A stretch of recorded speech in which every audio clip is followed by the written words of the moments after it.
Hello, today is September 17th, 2020, and it just happens to be National Cheeseburger Day. And I've decided, even though I'm taking a cancer medication and I'm doing everything I can to be on a vegetarian diet, that in honor of my dear friend Bonansinga, who wrote a fabulous literary novel called Heirlooms, celebrating the best hamburger you could ever make with Kobe beef, we've got bison going on here. So I am making today for my associate, Charlie Sarabian. We're about to celebrate our 4th year together, I think on October 4th, which is around the corner. And I got some bison, a buffalo.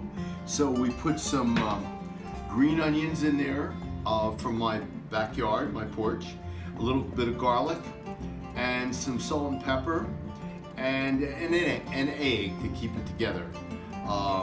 And I also got some good grade Swiss cheese, so it's National Cheeseburger Day. And got some good Kaiser rolls over here.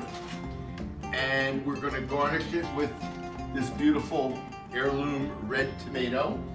And we've got 2 different kinds of onions, thinly sliced. And we're gonna use some seedy mustard. And I've got some very good kosher pickles over here. And that's about it. And we're roasting some sweet potatoes. So today's National Cheeseburger Day, and I hope someday that I'll be able to tell you that Bonansinga's novel, Heirloom, is being published. Excuse me, Heirlooms. Or is it Heirloom? It's singular, Heirloom. So I hope you'll have a cheeseburger today.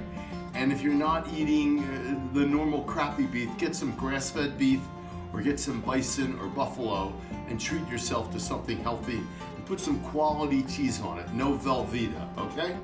All right, blessings and roars. Roar!